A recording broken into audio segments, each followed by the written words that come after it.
Sky സിൽമിയുടെ ആദ്യത്തെ എപ്പിസോഡിലേക്ക് എല്ലാവർക്കും സ്വാഗതം. സർക്കിട്ടാണ് ഈ ചാനലിൻ്റെ പ്രധാന ഉദ്ദേശം.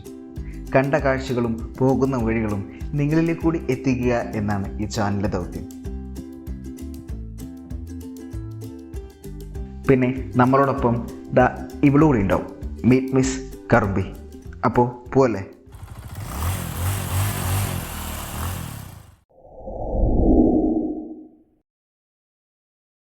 ഇന്നത്തെ നമ്മുടെ യാത്ര ഇന്ത്യയുടെ സ്പൈസ് ഗാർഡൻ എന്നറിയപ്പെടുന്ന ജില്ലയിലേക്കാണ്. 4388 കിലോമീറ്റർ സ്ക്വയർ വിസ്തീർണമുള്ള ജില്ലയുടെ 50%-ലധികവും സംരക്ഷിത വനമേഖലയാണ്. സംസ്ഥാനത്തെ ഏറ്റവും വലിയ രണ്ടാമത്തെ ജില്ല. തീവണ്ടിപ്പാത ഇല്ലാത്ത കേരളത്തിലെ 2 ജില്ലകളിൽ ഒന്ന്. അതേന്നേ, നമ്മുടെ ഇടുക്കി. നമ്മുടെ യാത്ര തുടങ്ങുന്നത് തേനിയിൽ നിന്നാണ്. തേനി, ഉടുമൽപ്പാളയം, കമ്പം വഴി നേരെ രാമക്കൽമേട്. തേനിയിൽ നിന്ന് ഏകദേശം ഒരു 60 കിലോമീറ്റർ ദൂരമുണ്ട് രാമക്കൽമേട്ടിലേക്ക്. കാലത്ത് ഒരു 5 മണിക്ക് ഇറങ്ങിയതാണ്. ഒരു 7-7:30 രാമക്കൽമേട്ടിലെത്തി. ഇവിടുത്തെ വിസിറ്റിംഗ് ടൈം 8:30 തൊട്ടാണ്. അപ്പോൾ 1 മണിക്കൂർ പോസ്റ്റ്. അത്ര തിരക്കായിട്ടില്ല, എന്നാലും സഞ്ചാരികൾ വന്നു തുടങ്ങിയിട്ടുണ്ട്. രാവിലെ ആയതുകൊണ്ടായിരിക്കണം നല്ല മഞ്ഞും ചെറുതായിട്ട് മഴയുണ്ടായിരുന്നു. ആരും വന്നിട്ടില്ല, എന്നാലും തിരക്കായി വരുന്നുണ്ട്.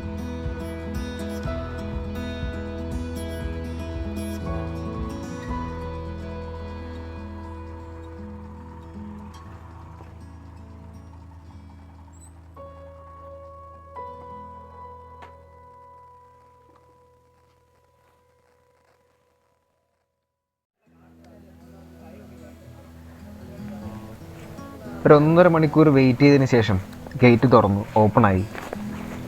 ഇവിടെ എൻട്രി ഫീസായിട്ട് അഡൾട്ട്സിന് 10 രൂപയും കുട്ടികൾക്കാണെങ്കിൽ 5 രൂപയാണ്. അപ്പോൾ ടിക്കറ്റൊക്കെ എടുത്ത് പതിയെ കയറി തുടങ്ങി. സമുദ്രനിരപ്പിൽ നിന്ന് ഏകദേശം 1200 മീറ്റർ ഉയരത്തിലാണ് രാമക്കൽമേട് സ്ഥിതി ചെയ്യുന്നത്. അതുകൊണ്ട് തന്നെ പടിക്കെട്ടുകളും കയറ്റവും കയറാൻ കുറച്ച് ബുദ്ധിമുട്ടുണ്ടാവും. പതുക്കെ കാഴ്ചകൾ കണ്ടുകൊണ്ട് തന്നെ മുന്നോട്ട് പോകും.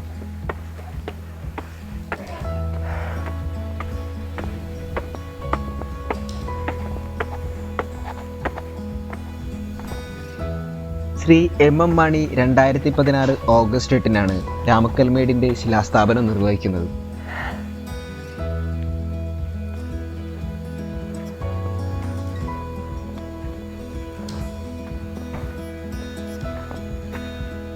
പക്ഷേ ഇപ്പോഴും രാമക്കൽമേട്ടിൽ സഞ്ചാരികൾക്ക് അത്യാവശ്യ സൗകര്യങ്ങൾ രൂപപ്പെട്ടു വരുന്നതേ ഉള്ളൂ. ഇന്ത്യയിൽ തന്നെ ഏറ്റവും അധികം കാറ്റ് വീശുന്ന ഒരു സ്ഥലം കൂടിയാണ് രാമക്കൽമേട്. ശരാശരി 32 മുതൽ 100 കിലോമീറ്റർ വേഗത്തിൽ വരെ വീശുന്ന കാറ്റുകൾ കൊണ്ട് നിറയെ കാറ്റാടിപ്പാടങ്ങളും ഇവിടെ കാണാം. പണ്ട് രാമൻ സീതയെ തിരക്കി ഈ വഴി വന്നു എന്നാണ് ഐതിഹ്യം. അതാണ് രാമക്കൽമേട് എന്ന് പേര് വരാൻ കാരണം. പടിക്കെട്ടുകളിൽ നേരെ ചെല്ലുന്നത് കുറവൻ്റെ കുടുംബത്തിലേക്കാണ്. കുറവനും കുറത്തിയും പിന്നെ മകനും.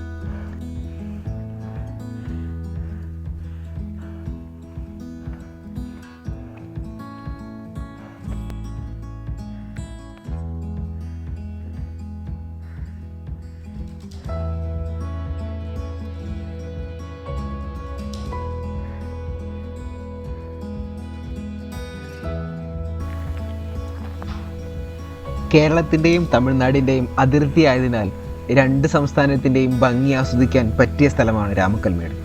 പക്ഷേ കോടമഞ്ഞ് കാരണം നമുക്ക് ആ കാഴ്ചകളൊന്നും തന്നെ കാണാൻ സാധിച്ചില്ല.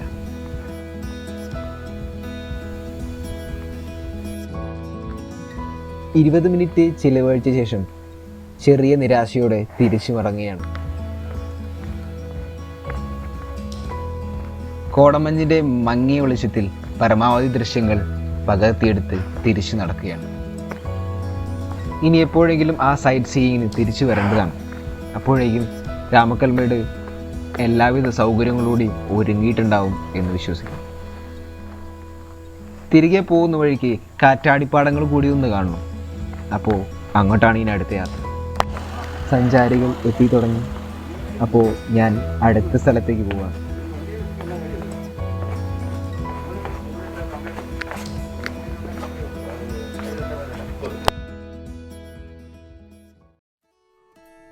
അടുത്ത നമ്മുടെ സ്റ്റോപ്പ് കാറ്റാടിപ്പാടമാണ്. കാറ്റാടിപ്പാടം കഴിഞ്ഞാൽ കട്ടപ്പന, ആനവിലാസം, കുമിളി, വണ്ടിപ്പെരിയാർ വഴി നേരെ പരുന്തുംപാറ.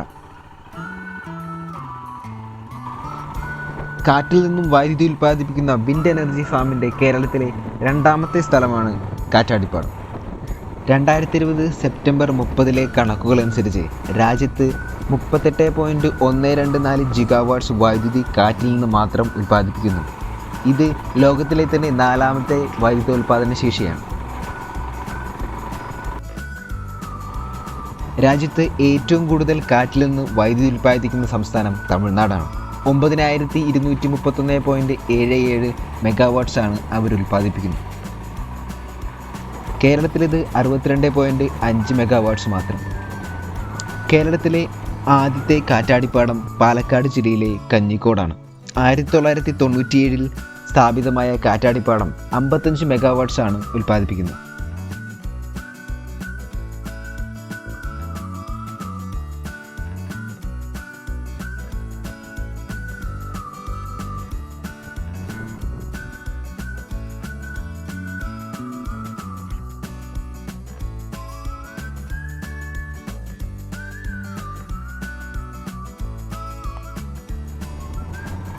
ദേവികുളം, തൊടുപുഴ, ഉടുമ്പൻചോല, പീരുമേട്, ഇടുക്കി എന്നിവയാണ് ജില്ലയിലെ താലൂക്കുകൾ. തൊടുപുഴ, കട്ടപ്പന എന്നീ 2 മുനിസിപ്പാലിറ്റികളും 8 ബ്ലോക്ക് പഞ്ചായത്തുകളും 51 ഗ്രാമപഞ്ചായത്തുകളും പിന്നെ ഇടമലക്കുടി എന്ന കേരളത്തിലെ പ്രഥമ ആദിവാസി പഞ്ചായത്ത് കൂടി ഇടുക്കിയിൽ സ്ഥിതി ചെയ്യുന്നു. വൈദ്യുതോൽപാദനത്തിന് പേരുകേട്ടതാണ് ഇടുക്കി. സംസ്ഥാനത്തിന് ആവശ്യമായ വൈദ്യുതിയുടെ 66% ജില്ലയിലെ ജലവൈദ്യുത പദ്ധതികളിൽ നിന്നാണ് ലഭിക്കുന്നത്. ഇന്ത്യയിലെ ഏറ്റവും വലിയ ആർച്ച് ഡാമും ഇടുക്കിക്ക് സ്വന്തം. ഇടുക്കി ഡാം ഏഷ്യയിലെ ഏറ്റവും വലിയ അണക്കെട്ടുകളിൽ ഒന്നുകൂടിയാണ്. ഇടുക്കി ജില്ലയിൽ ഇന്ന് കാണുന്ന ചില എസ്റ്റേറ്റുകൾക്ക് 1.5 നൂറ്റാണ്ടിലധികം പഴക്കം കാണും. 1850 പാശ്ചാത്യ മിഷണറിയായ ഹെൻറി ബേക്കർ തൻ്റെ മൂത്ത മകനായ ഹാരി ബേക്കർക്ക് വേണ്ടി പീരുമേട് തടം തിരുവിതാംകൂർ രാജാവിൽ നിന്നും സൗജന്യമായി വാങ്ങി. അങ്ങനെ ആദ്യ എസ്റ്റേറ്റായ ട്വിൻ ഫോൾ 1860 ആരംഭിക്കുകയും ചെയ്തു. കാപ്പിയായിരുന്നു ആദ്യകാല കൃഷി. പിന്നീട് 1872, 1885 എന്നീ വർഷങ്ങളിൽ കോട്ടയം, പീരുമേട്, വണ്ടിപ്പെരിയാർ, കുമിളി, കുണ്ടല്ലൂർ എന്നിവിടങ്ങളിലേക്ക് കാളവണ്ടിപ്പാത നിർമ്മിക്കുകയും ചെയ്തു. കാലാവസ്ഥ അനുയോജ്യമാകാത്തതിനാൽ കാപ്പിത്തോട്ടങ്ങൾ പതിയെ തേയിലത്തോട്ടങ്ങളായി മാറി.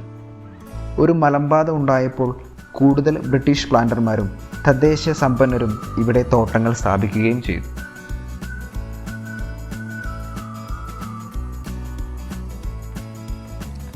1964 കട്ടപ്പന ഗ്രാമപഞ്ചായത്ത് രൂപം കൊള്ളുന്നത്. ഇതുവരെ ഈ പ്രദേശം ഉപ്പുതുറ ഗ്രാമപഞ്ചായത്തിൻ്റെ അധികാര പരിധിയിൽ ആയിരുന്നു. പുല്ലുമേഞ്ഞ കുടിലുകളും ഏലക്ക, കുരുമുളക് തുടങ്ങിയവ സൂക്ഷിക്കുന്നുള്ള പുരകളും മാത്രമുണ്ടായിരുന്ന പ്രദേശത്തു നിന്നും രൂപം കൊണ്ട് മലഞ്ചരക്ക് വ്യാപാരത്തിൻ്റെ തലസ്ഥാനം എന്ന് വിശേഷിപ്പിക്കാവുന്ന തരത്തിൽ വാണിജ്യപരമായി വളർന്ന് 22 വാർഡുകളുള്ള നാഗരിക സ്വഭാവമുള്ള പ്രത്യേക ഗ്രേഡ് ഗ്രാമപഞ്ചായത്തായി മാറിയിരിക്കുന്നു. സർക്കാരിൻ്റെ കണക്കുകൾ പ്രകാരം ഏറ്റവും കൂടുതൽ ആസൂത്രണ ധനം കൈകാര്യം ചെയ്യുന്ന സംസ്ഥാനത്തെ എണ്ണപ്പെട്ട നഗരസഭകളിൽ ഒന്നാണ് കട്ടപ്പന. നാണ്യവിലയുടെ അടിസ്ഥാനത്തിലാണ് ഇന്നും കട്ടപ്പനയുടെ സാമ്പത്തിക സ്ഥിതി നിലനിൽക്കുന്നത്.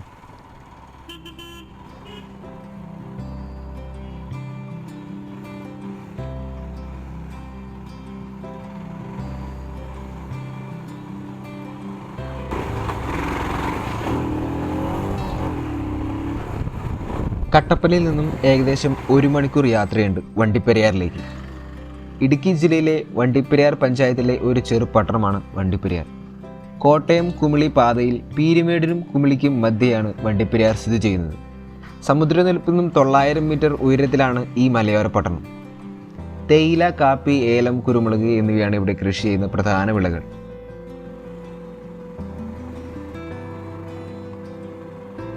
വണ്ടിപ്പെരിയാറിൽ നിന്ന് ഏകദേശം 27 കിലോമീറ്റർ അകലെയാണ് പരുന്തുംപാറ സ്ഥിതി ചെയ്യുന്നത്.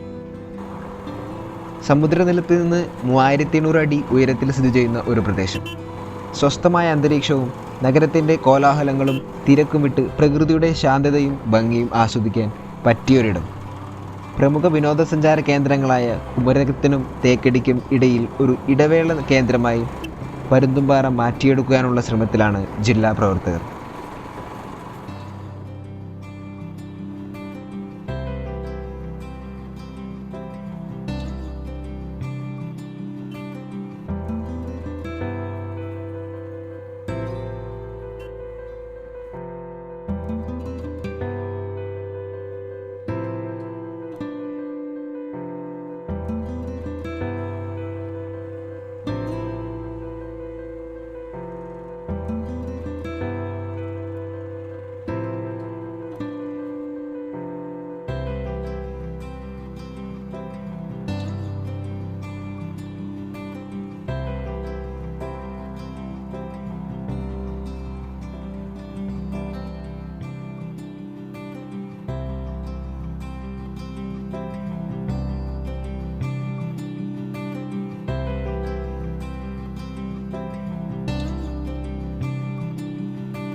പീരുമേടിൽ നിന്ന് 6 കിലോമീറ്ററും തേക്കടിയിൽ നിന്ന് 25 കിലോമീറ്ററും ദേശീയപാത 220 നിന്ന് 3 കിലോമീറ്ററും അകലെയാണ് ഈ സ്ഥലം.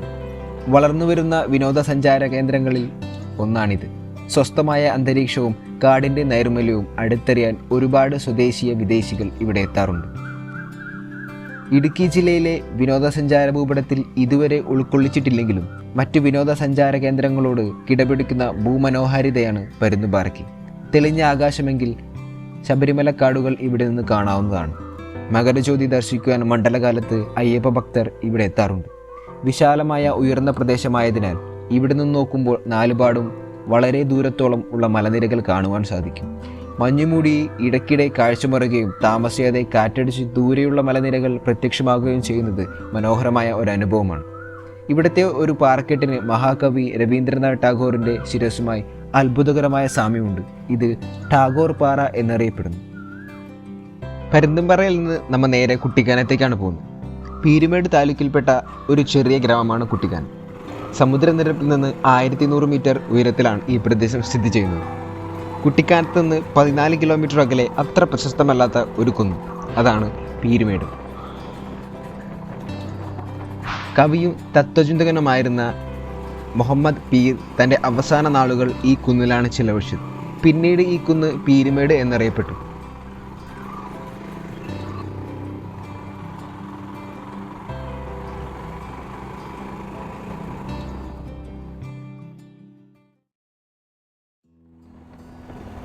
കുട്ടിക്കാനത്ത് നിന്ന് നേരെ വളഞ്ഞങ്ങാനത്തേക്കാണ് പോയത്. വളഞ്ഞങ്ങാനം വെള്ളച്ചാട്ടം വളരെ ശോചനീയാവസ്ഥയിലായിരുന്നു.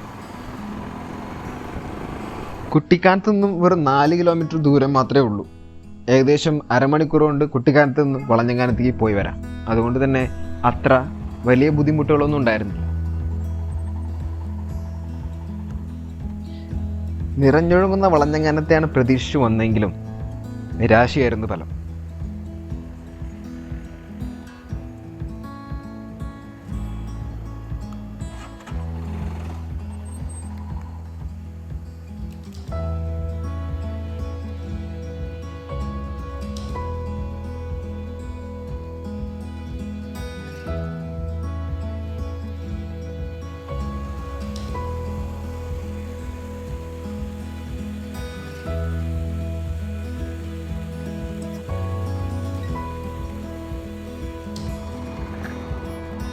അതുകൊണ്ട് തന്നെ അവിടെ നിന്ന് നേരെ അമ്മച്ചി കൊട്ടാരത്തിലേക്ക് പോയി. ഏകദേശം 19-ാം നൂറ്റാണ്ടിലാണ് ട്രാവൻകൂർ മഹാരാജാവ് ശ്രീമൂലം തിരുനാൾ അമ്മച്ചി കൊട്ടാരം തൻ്റെ ഭാര്യയ്ക്ക് വേണ്ടി നിർമ്മിക്കുന്നത്.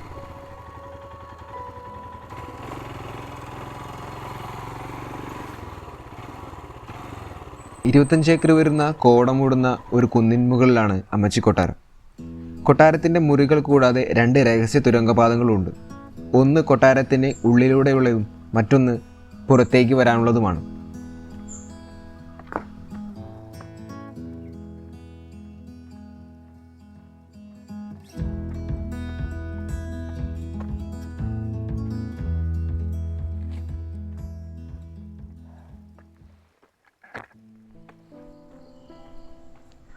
വായിച്ചും കേട്ടും അറിഞ്ഞുള്ള അറിവേ അമ്മച്ചി കൊട്ടാരത്തിനെ കുറിച്ചുള്ളൂ. പക്ഷേ നേരിൽ കണ്ടപ്പോൾ ചെറിയ വിഷമാണ് തോന്നിയത്. കറക്റ്റായിട്ടുള്ള മെയിൻ്റനൻസ് ഇല്ലാതെ പൊട്ടിപ്പൊളിഞ്ഞു നിൽക്കുന്ന ഒരു ബിൽഡിംഗ്.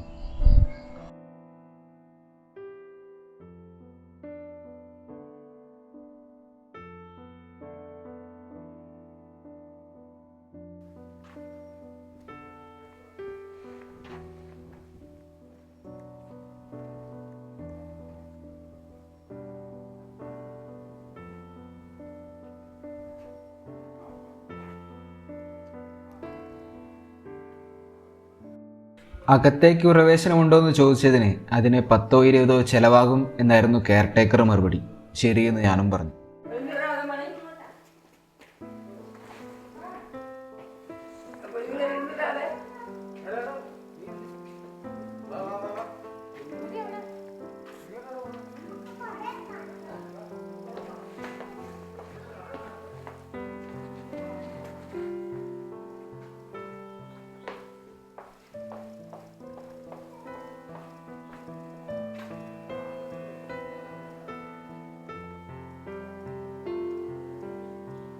ഡൈനിങ് ഹാള്, കിച്ചൺ,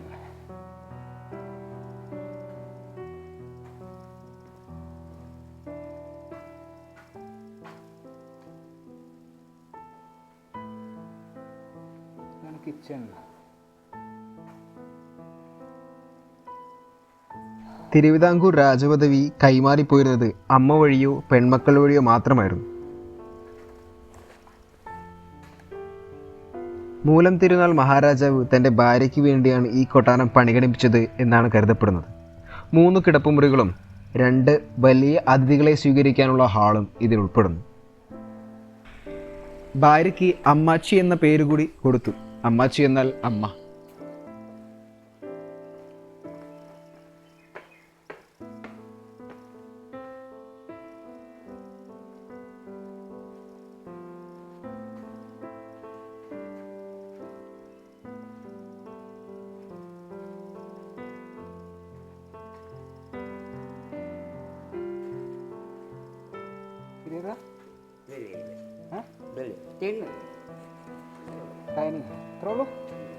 ഇത് സംഭവം ഇതില്ലേ, ഇതിന് മോളിക്കുണ്ടോ അല്ല?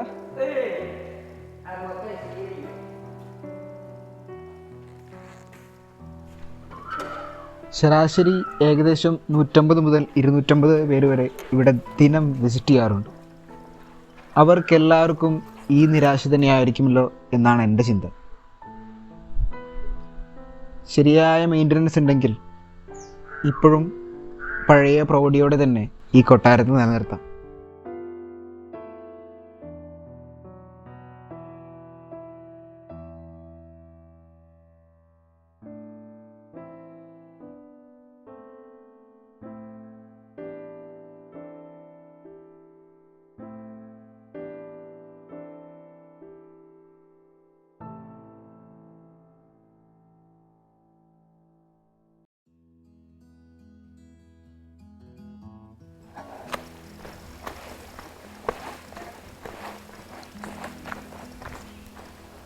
കയറി വന്നത് മെയിൻ എൻട്രൻസിൽ കൂടി ആയിരുന്നില്ല. അപ്പോൾ അതുകൂടി ഒന്ന് കണ്ടിട്ട് തിരികെ പോവുകയാണ്.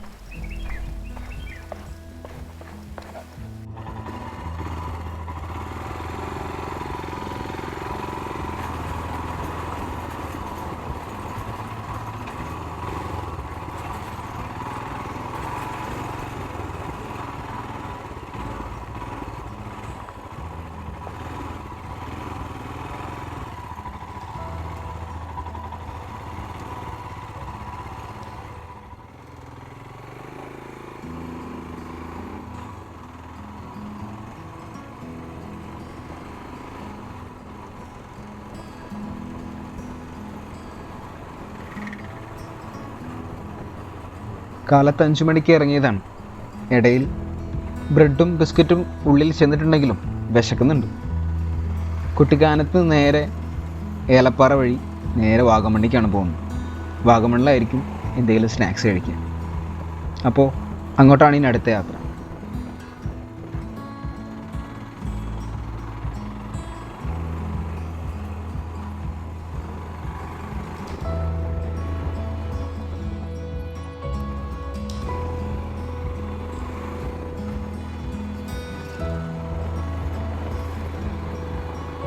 സമുദ്രത്തിൽ നിന്നും ഏകദേശം 1000 മീറ്റർ ഉയരത്തിലാണ് ഏലപ്പാറ സ്ഥിതി ചെയ്യുന്നത്. തേയിലത്തോട്ടങ്ങൾക്ക് പ്രസിദ്ധമായ ഏലപ്പാറ സന്ദർശകരെ അതിശയിപ്പിക്കുന്ന അനുഭവം നൽകാറുണ്ട്. കുടിയേറ്റപട്ടണമായ ഏലപ്പാറ രൂപപ്പെടുന്നതിന് മുമ്പ് അടുത്തു തന്നെയുള്ള ബോണാമിയായിരുന്നു അന്നത്തെ ചന്ത. കുറേ വർഷങ്ങൾക്ക് മുമ്പ് ലോകം മുഴുവൻ പ്ലേഗ് പടർന്നു ബാധിച്ചതിൻ്റെ ഭാഗമായി ബോണാമി പ്രദേശത്തും പ്ലേഗ് ബാധിക്കുകയും അന്നത്തെ ബ്രിട്ടീഷ് പ്ലാന്റർമാർക്ക് രോഗം ബാധിച്ച ആളുകളെ ഒരു സ്ഥലത്ത് കൂട്ടമായി താമസിച്ച് രാത്രിയിൽ പെട്രോൾ ഒഴിച്ച് കത്തിച്ചു പ്ലേഗ് നിയന്ത്രണ വിധേയമാക്കി എന്നാണ് ചരിത്രം. അതിനുശേഷം മാർക്കറ്റ് അവിടെ നിന്നും ഇപ്പോഴത്തെ ഏലപ്പാറ പ്രദേശത്തേക്ക് മാറ്റുകയായിരുന്നു. ഏലപ്പാറയ്ക്ക് ചുറ്റുമായി ചെറുതും വലുതുമായ അനേകം തേയിലത്തോട്ടങ്ങൾ സ്ഥിതി ചെയ്യുന്നുണ്ട്. അതിൽ ഭൂരിഭാഗം സ്ഥാപിച്ചത് ബ്രിട്ടീഷുകാരായിരുന്നു. കൂടാതെ തോട്ട നിർമ്മാണവുമായി ബന്ധപ്പെട്ട് കിടക്കുന്ന മറ്റൊന്നാണ് കുട്ടിക്കാനത്തിനടുത്തുള്ള പള്ളിക്കുന്ന് സ്ഥലത്ത് സ്ഥിതി ചെയ്യുന്ന സെൻറ്റ് ജോർജ് CSI പള്ളി. ഇത് പഴയകാല ബ്രിട്ടീഷ് ചർച്ചായിരുന്നു. ഏലപ്പാറയുടെ പരിസര പ്രദേശങ്ങളിൽ തേയിലത്തോട്ടങ്ങൾ ഉണ്ടാക്കിയതിൽ പങ്കാളിയായ പല ബ്രിട്ടീഷ് പ്രമുഖരും ഈ പള്ളിയുടെ സെമിത്തേരിയിൽ ഇന്ന് അന്ത്യവിശ്രമം കൊള്ളുന്നു. കേരളത്തിലെ വളരെ പ്രധാനപ്പെട്ട ഒരു തേയില മേഖലയാണ് ഏലപ്പാറ. കൂടാതെ കാപ്പി, കുരുമുളക്, ഏലം തുടങ്ങിയ ധാരാളം സുഗന്ധവ്യഞ്ജന വിളകളും ഇവിടെ കൃഷി ചെയ്യുന്നു. വളരെയധികം വിദ്യാഭ്യാസ സ്ഥാപനങ്ങൾ ഈ പ്രദേശത്ത് നിലവിലുണ്ടെങ്കിലും ആശുപത്രികളുടെ അപര്യാപ്തത ഇപ്പോഴും പ്രകടമാണ്.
സമയക്കുറവുള്ളത് കൊണ്ട് തന്നെ നമ്മുടെ ലഞ്ച് ഒരു ഫ്രഷ് ജ്യൂസിൽ ഒതുക്കി കറുമ്പിയെ ഒരിടത്ത് ഇരുത്തി നേരെ പൈൻ ഫോറസ്റ്റിലേക്ക് നടക്കുകയാണ്.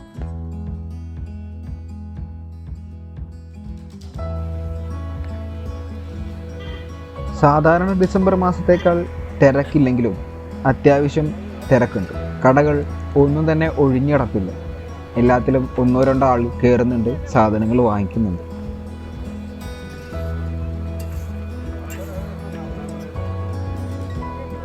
തലേന്ന് ഹെൽമെറ്റ് എടുക്കാത്തതുകൊണ്ട് എല്ലാവരും പ്രത്യേക തരത്തിലാണ് എന്നെ നോക്കുന്നത്.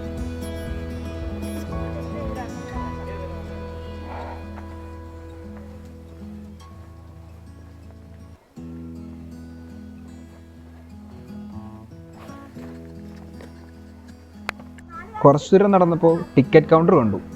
ടിക്കറ്റ് ചേച്ചി നല്ല തിരക്കിലായതുകൊണ്ട് അവരെ ബുദ്ധിമുട്ടിക്കാൻ നിന്നില്ല, നേരെ നടന്നു.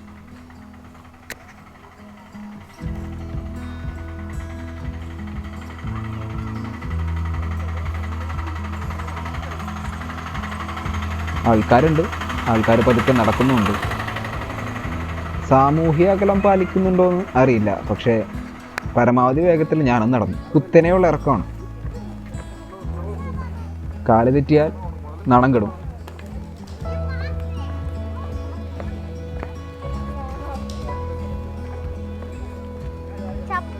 നേരെ നടന്ന് അടിവാരത്തിലേക്ക് പോകണം. അടിവാരത്തിൽ നിന്ന് നേരെ ഒരു ടോപ്പ് സ്റ്റേഷൻ ഉണ്ട്, അവിടെ പോയി ഒന്ന് കറങ്ങി കാണാനാണ് പോകുന്നത്.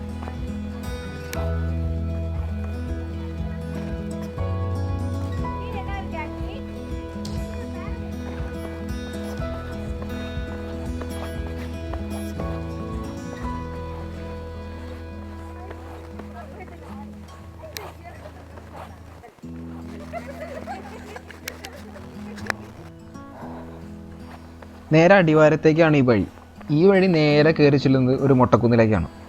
അവിടെ കയറി നിന്നാൽ അത്യാവശ്യം നല്ല വ്യൂ കിട്ടും, ഒരു പനോരമയ്ക്ക് വ്യൂ. അപ്പോൾ അവിടേക്കാണ് ഈ നടത്തം.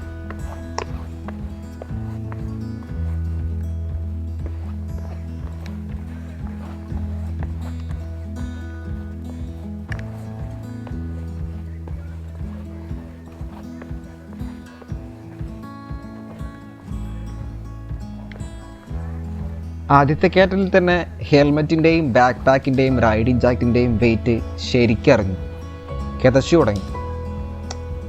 എന്നാലും നടത്തം നിർത്തിയില്ല, നേരെ നടന്നു. ഇനിയും ഏകദേശം ഒരു 800 മീറ്റർ 1 കിലോമീറ്ററോളം അടിയിലേക്ക് നടക്കാനുണ്ട്. അപ്പോൾ നടന്നുകൊണ്ടിരിക്കുകയാണ്.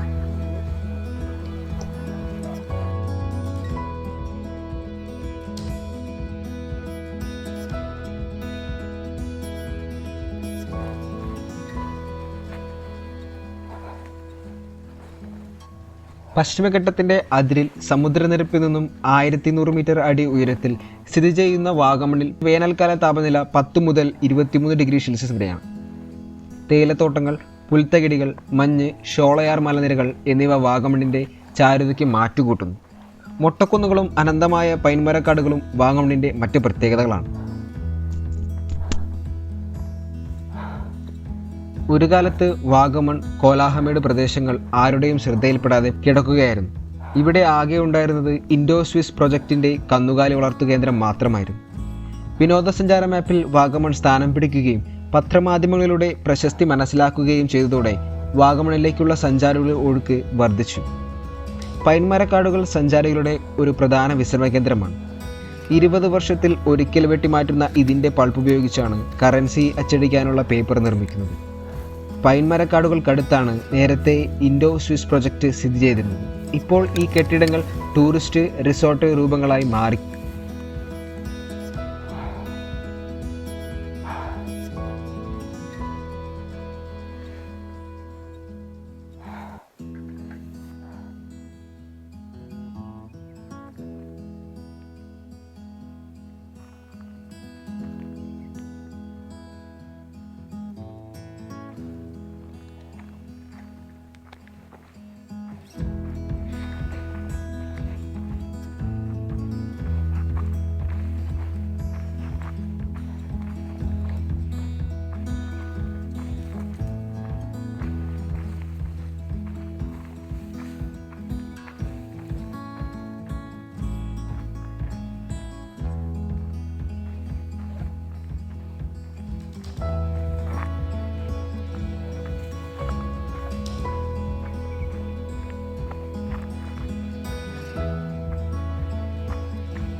ഒരു കിലോമീറ്റർ കുത്തനെയുള്ള ഇറക്കവും കുറച്ച് കയറ്റവും ഇനിയുമുണ്ട്. തിരിച്ചു പോകാൻ സമയമായി. ഇനിയൊരു സൺസെറ്റ് കൂടിയുണ്ട്. അത് കഴിഞ്ഞാൽ വാഗമണിൽ ചെറിയൊരു റൂം എടുത്ത് അവിടെയാണ് ഇന്നത്തെ രാത്രി.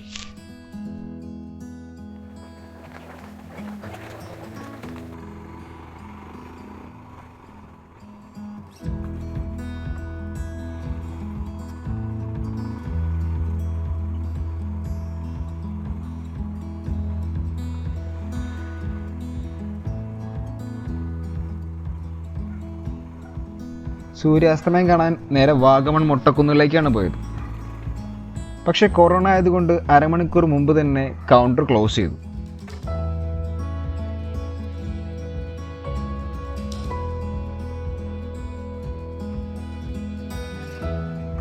അപ്പോൾ നേരെ റൂമിലേക്കാണ് ഇനി. ഇന്നത്തെ യാത്ര ഇവിടെ വൈൻഡപ്പ് ചെയ്യാണ്. നാളെ രാവിലെ വാഗമണിൽ നിന്ന് മൂന്നാറിലേക്കാണ് യാത്ര. അതുവരെ stay happy and healthy. Thank you.